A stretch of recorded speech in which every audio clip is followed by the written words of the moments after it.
Olá, sejam bem-vindos mais uma vez aqui ao nosso curso Eleições Sem Processos, um curso que pretende ajudar você. Eles são inescapáveis, né, para que resolvamos ou para que compreendamos alguns problemas práticos relacionados às eleições.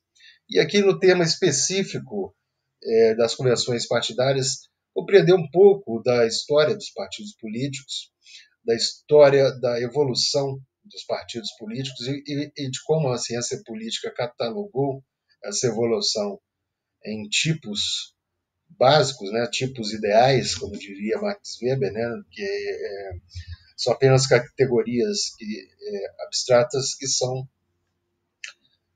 usamos para compreender um fenômeno que é muito mais complexo do que as meras categorias que criamos, né? Então, vamos prosseguir aqui. Vocês vão perceber que algumas das características dos partidos de quadro, dos partidos catch-all, dos partidos de massa, trazem dificuldades para as candidaturas, vão trazer dificuldades para as candidaturas hoje, né? Por quê? Porque as características desses três tipos básicos de partidos, elas estão em todos os partidos praticamente existentes atualmente. Muito bem, vamos começar pelos partidos de quadro. Nos seus estudos de história, você com certeza já ouviu falar do Clube dos Jacobinos na Revolução Francesa, não é verdade? Ou pelo menos já ouviu falar dos jacobinos, né? Da vertente dos jacobinos. É de clubes como o Clube dos Jacobinos que surgem os partidos políticos. Os deputados da Assembleia Constituinte Francesa chegavam da província sem se conhecerem, né? E era nos clubes, nos cafés, nas tavernas, que eles se reuniam para alinhar ideias, alinhar a estratégia de votação na Assembleia Constituinte e para também combinar estratégias conjuntas para as eleições que viriam depois, né? Como arrecadar fundos, como distribuir os candidatos, etc. Era necessário essas reuniões para que eles votassem com coerência, né? Para que tomassem decisões parlamentares com coerência e para que unissem forças, por exemplo, para arrecadar fundos para as eleições, para as próximas eleições. Essa é a primeira forma de partido político, é partido de quadros. E você pode perguntar, quadros de quê? Quadros de quem? Óbvio, quadros de deputados já eleitos, né? Os partidos de quadros eles têm uma estrutura vertical, hierárquica, ou top-down, né? De cima para baixo. Havia, portanto, uma dificuldade de que novos pretendentes se enquadrassem como candidatos ou como novos representantes do partido. Afinal, a panela do partido já estava fechada, né? Mesmo se tratando de um partido que pretendia ser representante das aspirações populares, como era o Partido dos Jacobinos. Ainda hoje, é mais ou menos assim. Quem já disputou eleições e está assistindo a esse vídeo aqui, sabe bem disso, né? Mas houve uma evolução histórica. A fase do partido de quadros deu origem no século XX, entre o final do século XIX e o início do século XX, aos partidos de massa, em razão de dois fatores históricos fundamentais.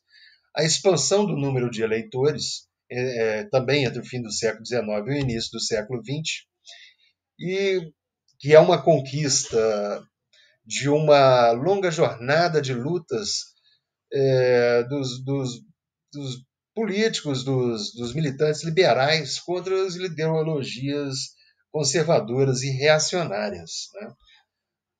Estamos aí diante de um desenvolvimento do que foi pregado na Revolução Francesa, do que foi pregado na Revolução Americana, na Declaração de Independência norte-americana, na Convenção da Filadélfia, que deu a Constituição dos Estados Unidos, que vige até hoje, né? É algo que se deve muito também aos liberais ingleses, né? A uma longa evolução tradicional de liberdade na Inglaterra, que envolve a expansão do voto, né? Da possibilidade do voto. Okay? Então, podemos enquadrar essa expansão do sufrágio como uma conquista, em primeiro lugar, uma conquista liberal, mas também uma conquista das ideologias socialistas que surgem no final do século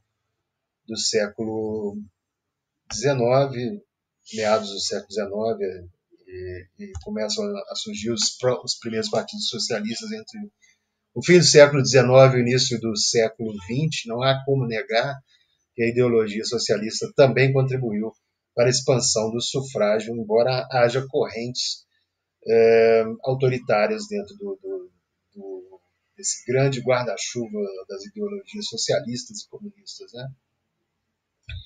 Esses partidos são críticos do establishment dos partidos de quadros, né? Hoje em dia, eles diriam, né, os dirigentes dos partidos de quadros de ontem diriam que estão lutando contra um deep state, contra os burocratas de Washington, né, contra os burocratas de Brasília. Eles pretendiam, pelo menos no discurso, que a gente comum, o ferroviário, o operário de fábrica, ou mesmo o pequeno burguês para os liberais, né, também fossem eleitos, que eles participassem do processo eleitoral ativamente, que ocupassem cargos eletivos. Aí a gente vê claramente um misto de aspirações liberais e socialistas por trás dos partidos de massa. Mas vejam bem, nesse período em que surgem os partidos de massa, é quando surgem os partidos socialistas e fascistas. Embora nós percebamos que a expansão do sufrágio universal, que é uma das razões causais do surgimento da necessidade dos partidos de massa,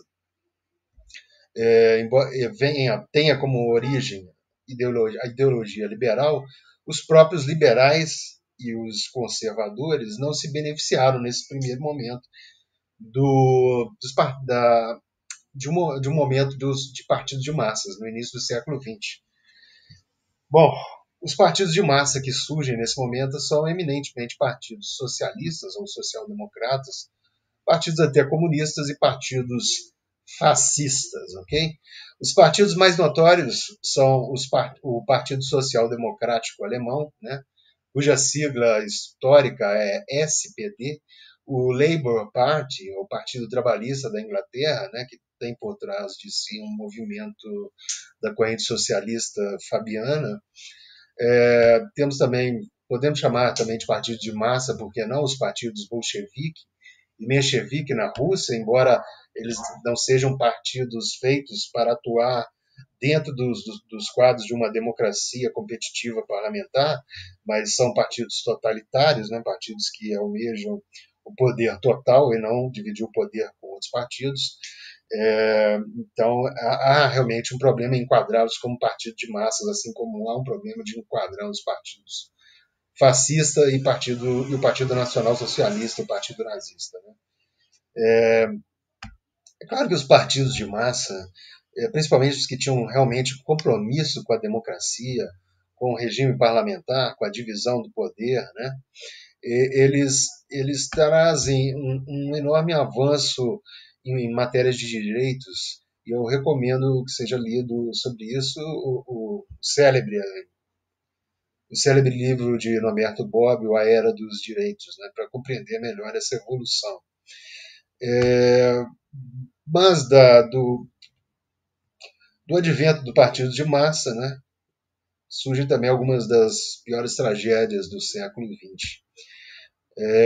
Tivemos vitórias importantes, volto a afirmar, para a expansão dos direitos individuais e sociais, mas também tivemos grandes tragédias humanitárias, né? Nunca superadas em escala na história. Foram desculpa aqui. Foram protagonizadas, né, que tiveram como protagonistas justamente os partidos socialistas e os partidos nazistas. Né? Melhor falar partidos comunistas e partidos nazistas. Bom, mas esse não é um problema que nos interessa aqui.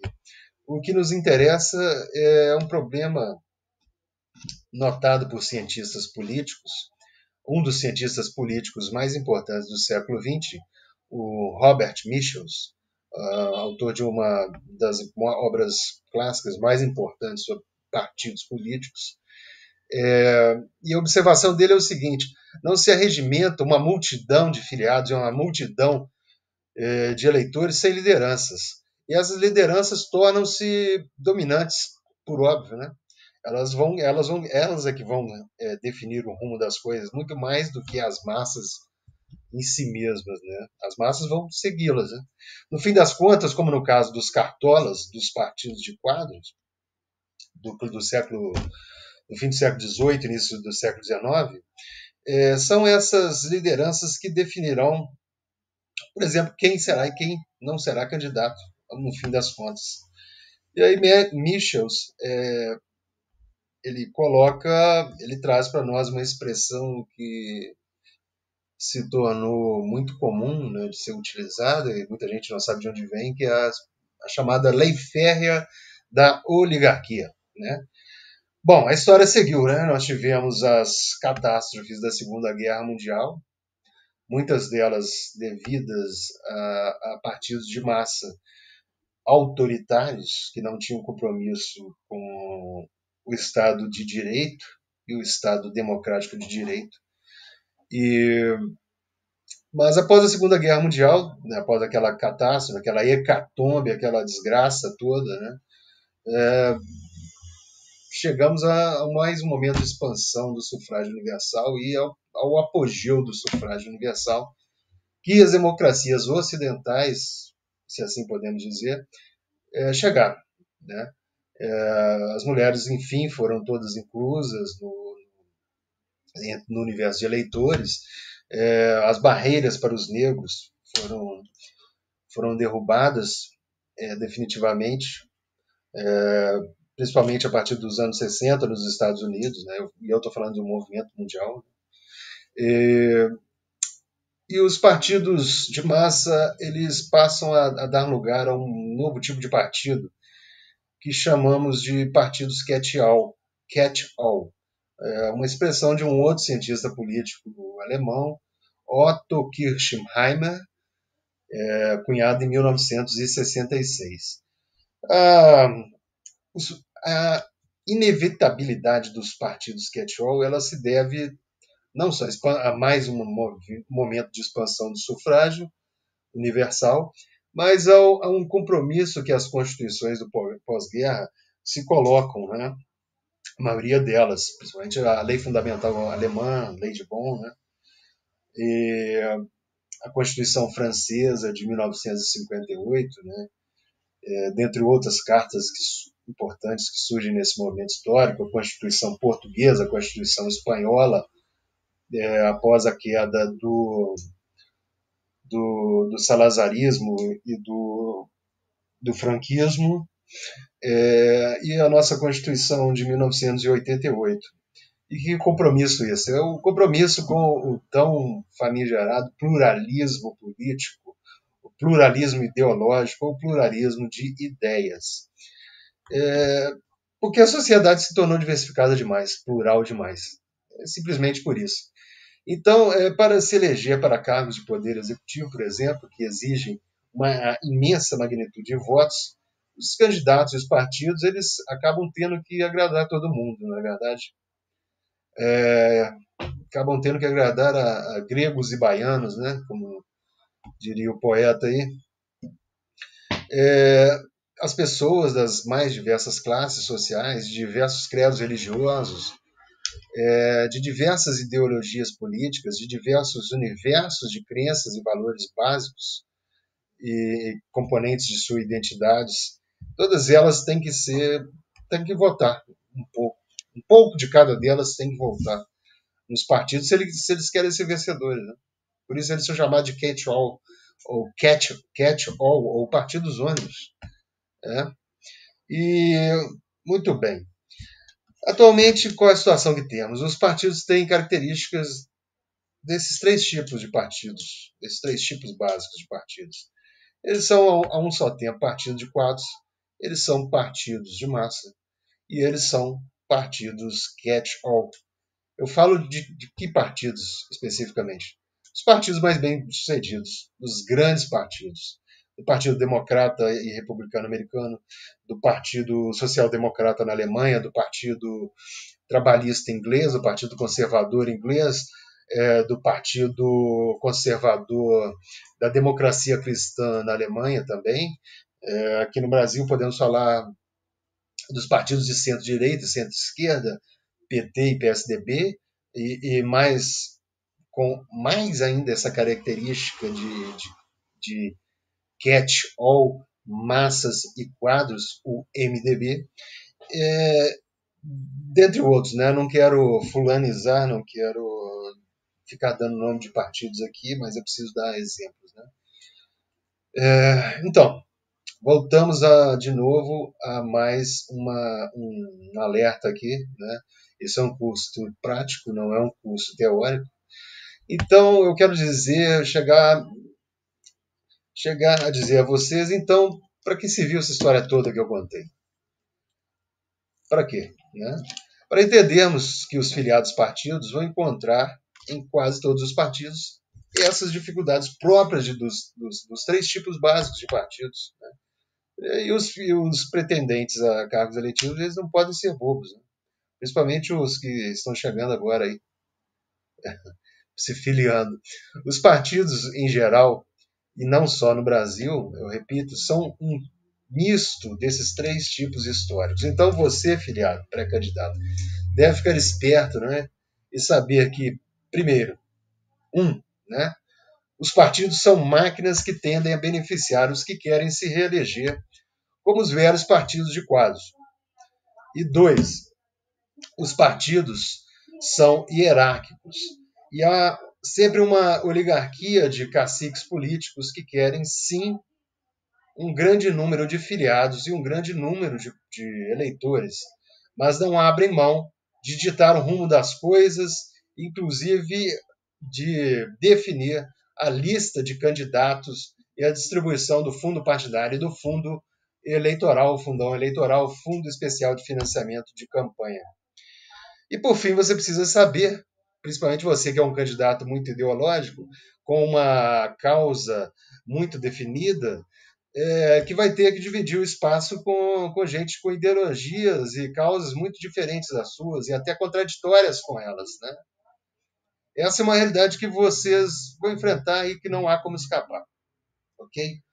Pois bem, dado esse primeiro alerta prático, vamos, de fato, às regras das convenções partidárias, regras jurídicas que vão reger as convenções partidárias de 2024. A norma jurídica fundamental desse tema está no link da descrição do vídeo, né? Então não vou comentar detalhes delas e vou tocar só em alguns pontos muito importantes. Primeiro, as convenções obrigatórias devem obrigatoriamente ocorrer entre os dias 20 de julho, 20/7, 20 de julho e 5 de agosto, repito, 5 de agosto de 2024. E elas podem ocorrer na forma presencial ou virtual, por vídeo, por qualquer das ferramentas de internet, por videoconferência do Zoom, ou seja, do Meet, né? Existem 1000 plataformas aí. Mentira, existem 3 ou 4. A lei eleitoral não entra em muitos detalhes sobre o ritual das convenções, por causa do princípio da autonomia partidária. Então é preciso conhecer bem o estatuto do seu partido, para ver como as coisas vão acontecer lá. E aqui pode ser um pulo do gato também. Você precisa estar muito atento. Quando eu digo que é para estar atento ao estatuto do seu partido, é para estar atento mesmo. Viu? Por quê? Muitas vezes, na verdade, na maioria das vezes e na prática, as listas dos candidatos são definidas mediante acordos, reuniões prévias ao período das convenções oficiais, ok? Esse é o primeiro ponto. Esteja atento a isso, né? Se você não só recebeu a convocação oficial, saiba que outros convites foram feitos para outras reuniões que não são oficiais e talvez você não esteja participando delas, né? É muito importante saber disso, né?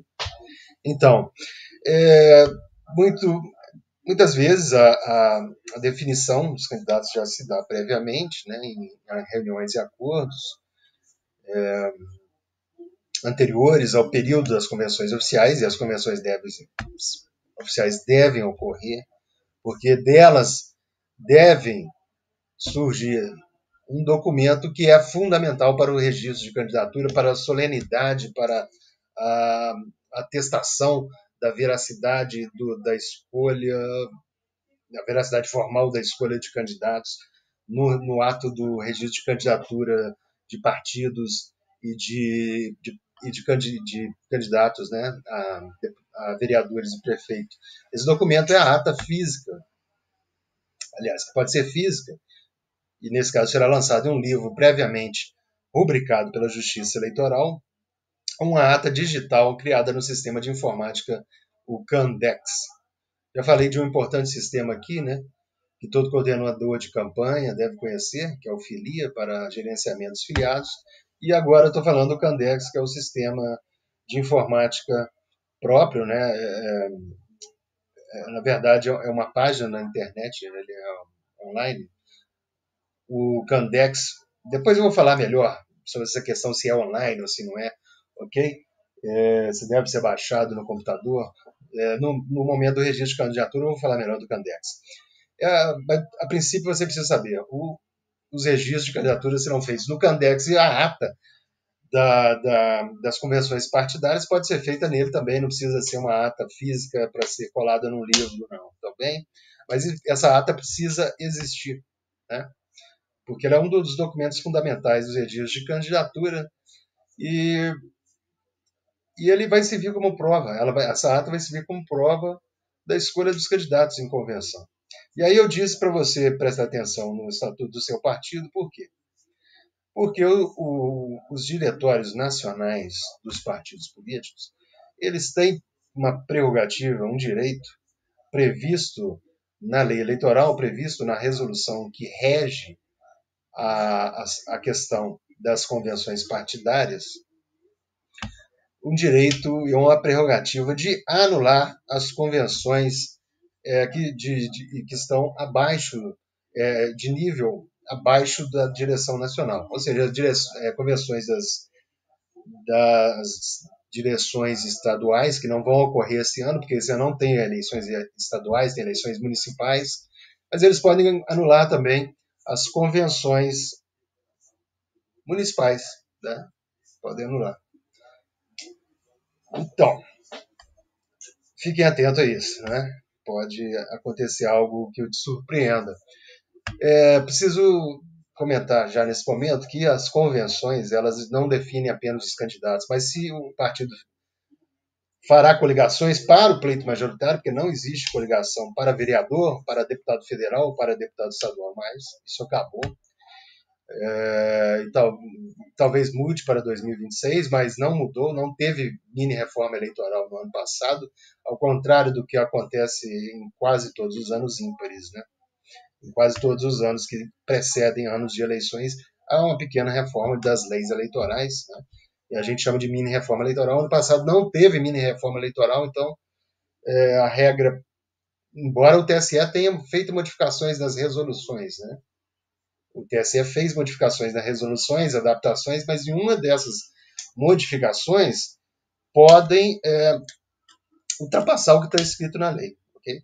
Também é bom ficar atento a isso, o advogado principalmente. Mas, enfim, farão as convenções partidárias os partidos políticos, mas também as federações partidárias, as federações de partidos, não coligações, mas federações, que forem constituídos até 6 meses antes das eleições. A diferença entre federações e coligações eu vou falar em outra aula, né? Mas eu acredito que muita gente já tem uma noção do que seja. E acho que já está dando tempo dessa aula, já está passando do tempo que eu programei. Eu não queria que passasse de 25 minutos em uma das aulas, mas está dado o recado aí. Fique atento às normas sobre convenções partidárias, né? Eu fiz uma introdução que talvez tenha se prolongado sobre a história dos partidos políticos, mas ela é importante para saber que essa história está presente, né? Não, não mudamos muita coisa em relação à estrutura a estrutura é o ritual de escolha dos candidatos. Mas nós temos leis que nos protegem, né? E temos leis que protegem aqueles que não estão acobertados pelo que o cientista político que eu mencionei aqui, o Michel, chamou de lei férrea da oligarquia. Né? Então, você pode contornar a lei férrea da oligarquia, é só conhecer melhor a lei, a lei formal eleitoral, ter um bom candidato, ter um bom advogado, me desculpe, fazer boas argumentações, ok? Então é isso, eu agradeço mais uma vez a atenção a quem tenha assistido a essa aula. Convido a todos a se inscreverem no canal, ativarem o sinal de notificações e acompanharem os links para se aprofundarem na matéria. Muito obrigado.